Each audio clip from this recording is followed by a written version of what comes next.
Assalamualaikum warahmatullahi wabarakatuh. Halo anak-anak ibu semuanya. Perkenalkan, nama Ibu Mujila, NIM 2230202272, kelas atau instansi dari PAII, semester 3, mata kuliah materi akidah akhlak SD, SMP, SMA. Dosen pengampu Bapak Dr. Muhammad Zamzam, MPD. Wassalamualaikum warahmatullahi wabarakatuh. Apa kabar anak-anak ibu semuanya? Masih semangat untuk belajar pada pagi hari ini? Masih? Oke, baik. Kita belajar pada pagi hari ini yaitu mengenai apa? Sudah tahu belum? Belum. Oke, kita pada pagi hari ini akan mempelajari yaitu memahami rukun iman dan metode apa yang cocok digunakan di sekolah dasar atau SD. Baiklah, di sini kita memasuki bab 8, yang dimana kita akan membahas tentang rukun iman.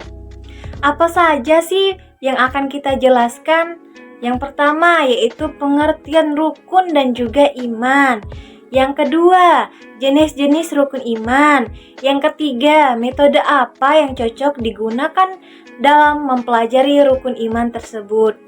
Yang keempat, kesimpulan. Baiklah anak-anak ibu semuanya, sebelum kita belajar pada pagi hari ini, ada baiknya kita membaca doa terlebih dahulu. Apa doanya? Ada yang tahu belum? Apa sih doa untuk sebelum belajar? Mari kita baca bersama-sama. Bismillahirrahmanirrahim.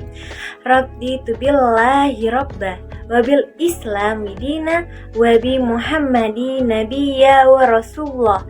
Rabbi zidni ilma warzuqni fahma. Apa artinya anak-anak semuanya? Ada yang tahu belum? Belum tahu ya? Ayo kita baca sama-sama.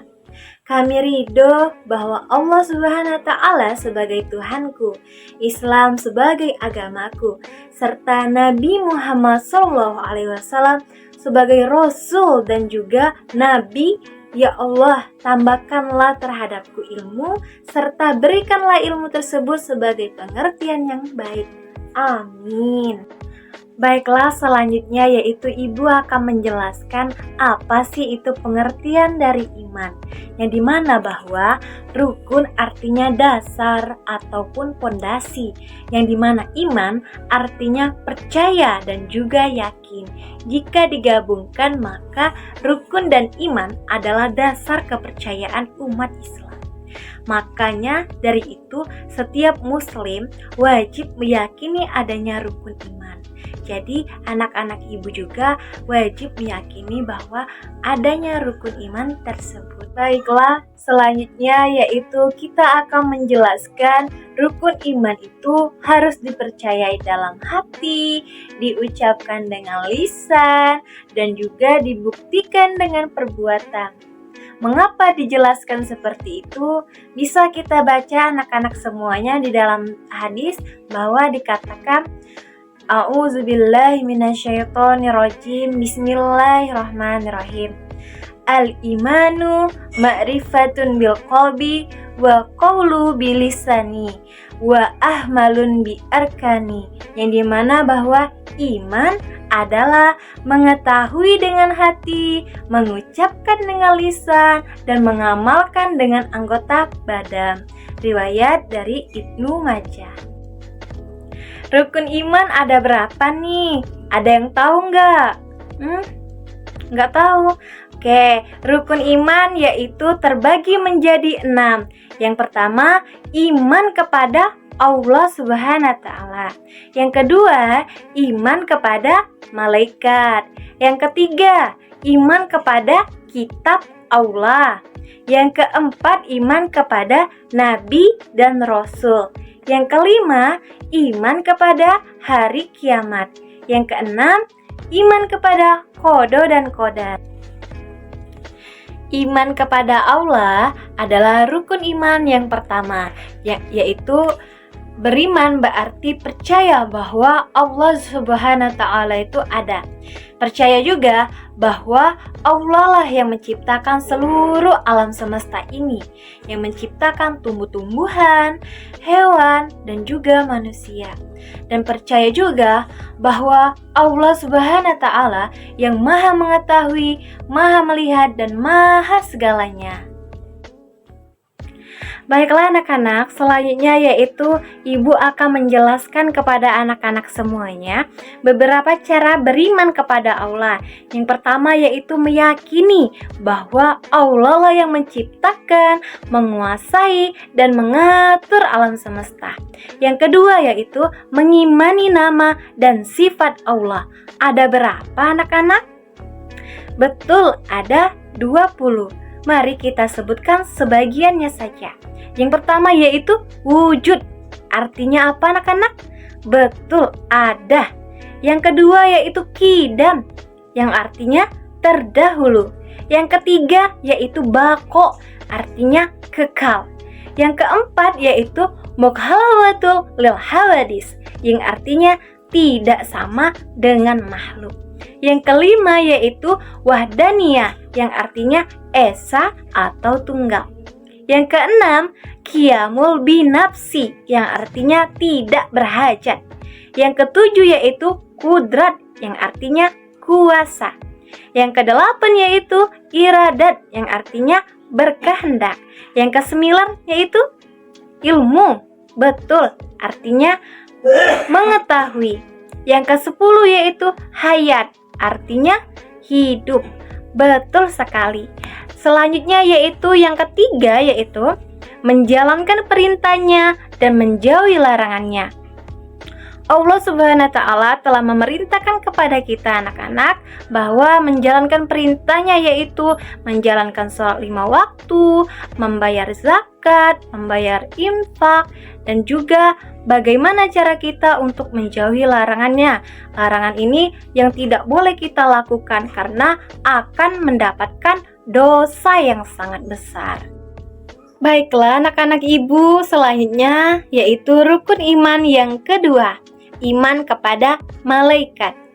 Apa sih itu iman kepada malaikat?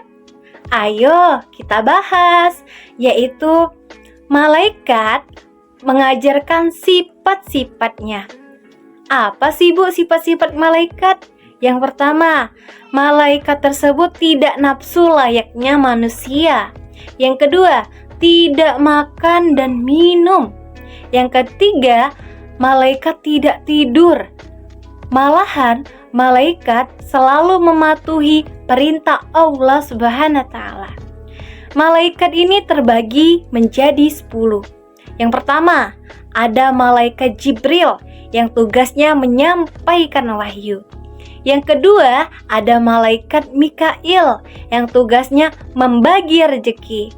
Yang ketiga, ada malaikat Israel yang tugasnya mencabut nyawa. Yang keempat, ada malaikat Israfil yang tugasnya meniup trompet sangkakala. Yang kelima, ada malaikat Raqib mencatat amal baik. Yang ketujuh, ada malaikat Mungkar yang dimana bertugas menanyai manusia di dalam kubur. Yang kedelapan, ada malaikat Nakir yang bertugas menanyai manusia di dalam kubur juga. Yang kesembilan, ada malaikat Ridwan yang dimana bertugas sebagai menjaga pintu surga.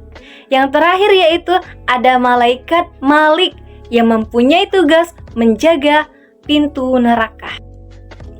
Baiklah anak-anak ibu semuanya, selanjutnya yaitu rukun iman yang ketiga, iman kepada kitab Allah. Bahwa telah kita ketahui Allah Subhanahu wa Ta'ala yang dimana menurunkan kitab-kitab ini kepada Nabi dan Rasul sebagai petunjuk manusia di dunia. Kitab yang diturunkan Allah Subhanahu wa Ta'ala ada 4 macam, yaitu yang pertama kitab Taurat yang diturunkan kepada Nabi Musa alaihissalam. Yang kedua anak-anak yaitu kitab Zabur yang diturunkan kepada Nabi Daud alaihissalam. Yang ketiga, ada kitab Injil yang diturunkan kepada Nabi Isa alaihissalam. Yang terakhir yaitu kitab suci Al-Quran, yang dimana diturunkan kepada Nabi Muhammad SAW. Itu cara beriman kepada kitab Allah. Yang pertama, kita harus meyakini adanya 4 kitab Allah yang telah Ibu sebutkan tadi. Yang kedua yaitu meyakini bahwa hanya Al-Quran lah yang harus kita jadikan pedoman hidup ini. Yang ketiga yaitu memahami dan mengamalkan isi di dalam Al-Quran. Baiklah, anak-anak Ibu, selanjutnya yaitu rukun iman yang keempat, yaitu iman kepada Rasul Allah, yang dimana beriman kepada Rasul Allah adalah meyakini dan percaya. Pertama yaitu Nabi dan Rasul adalah utusan Allah Subhanahu wa Ta'ala. Kedua, Rasul adalah membimbing manusia ke jalan yang benar. Ketiga, ajaran paling benar adalah Islam. Keempat, Islam adalah ajaran yang dibawakan oleh Nabi Muhammad SAW. Yang kelima yaitu Nabi Muhammad adalah Rasul yang terakhir. Yang keenam yaitu tidak ada Rasul setelah Nabi Muhammad SAW. Yang dimana yang ketujuh yaitu jumlah Nabi dan Rasul yang wajib kita ketahui ada 25. Baiklah, tadi kita telah melihat penjelasannya, maka di sini Ibu akan mengajak anak-anak semuanya yang ada di dalam kelas ini kita bernyanyi 25 Nabi dan Rasul. Ayo kita sama-sama bernyanyi. 1, 2, 3. Adam, Idris, Nuh, Hud, Saleh, Ibrahim, Lut, Ismail, Ishak, Yakub, Yusuf, Ayub, Su'eb, Musa, Harun, Zulkifli, Daud, Sulaiman, Ilyas dan Ilyasa, Yunus, Zakaria, Yahya, Isa, dan Muhammad. Masya Allah, pinter-pinter banget ya anak-anak Ibu. Makin semangat untuk kita belajar lagi lebih banyak terkait tentang rukun iman. Baiklah anak-anak Ibu, selanjutnya yaitu rukun iman yang kelima, iman kepada hari kiamat. Apa sih Bu hari kiamat itu? Dan apa sih yang harus kita ketahui? Kita harus meyakini anak-anak bahwa hari kiamat itu pasti terjadi. Dan hanya Allah lah yang akan mengetahui kapan terjadinya hari kiamat tersebut. Hari kiamat adalah hari berakhirnya semua kehidupan dan semua makhluk akan mati. Dan hanya Allah lah yang hidup. Kita harus meyakini bahwa semua amal perbuatan kita di dunia ini akan dipertanggungjawabkan di hari kiamat kelak nanti.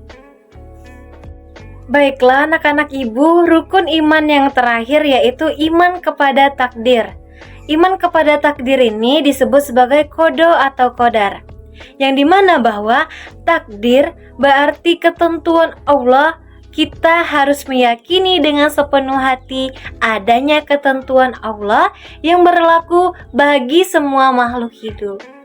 Apa sih Bu pengertian dari qada dan qadar?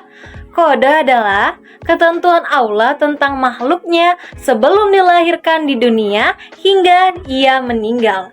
Yang dimana qadar adalah anak-anak perwujudan ketetapan Allah tentang makhluknya yang telah atau sedang terjadi. Baiklah anak-anak Ibu, tadi telah banyak Ibu jelaskan terkait mengenai tentang rukun iman.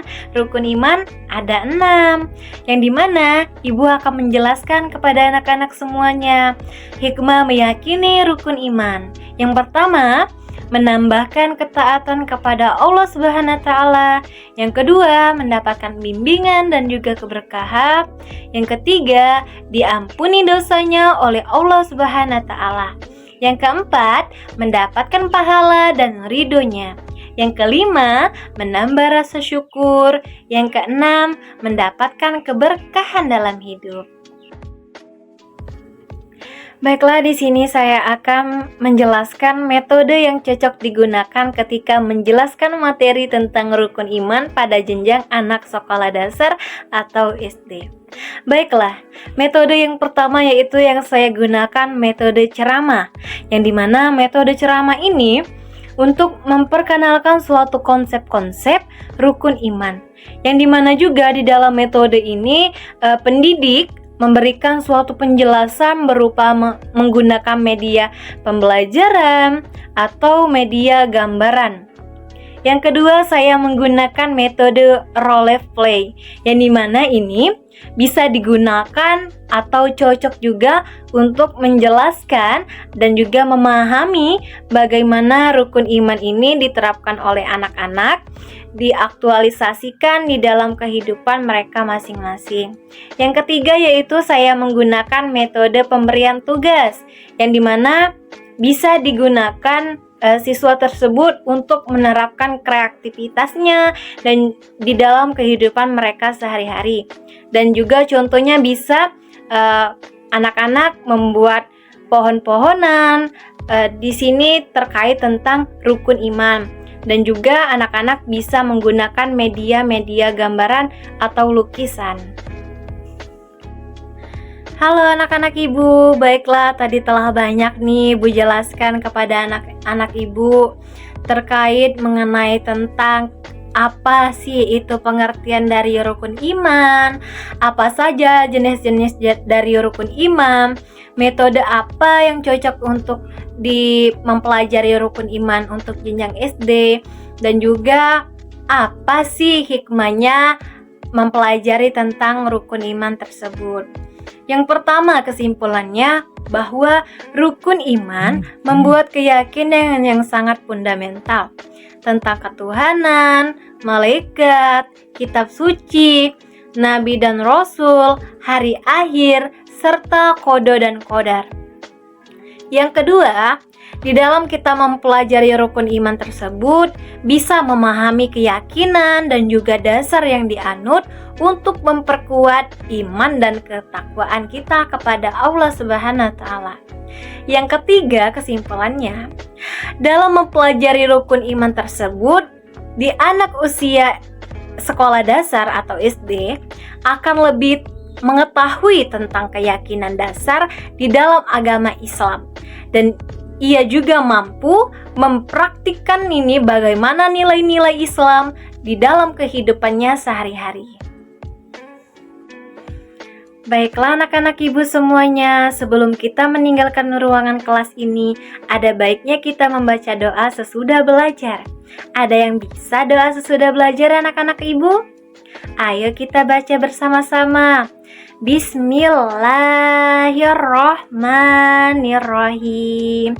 Subhanakallahumma wa bihamdika asyhadu alla ilaha illa anta astaghfiruka wa atubu ilaik. Amin. Baiklah anak-anak, semoga pembelajaran kita pada pagi hari ini mendapatkan pahala dari Allah Subhanahu wa taala, dan semoga anak-anak ibu bisa memahami apa itu rukun iman.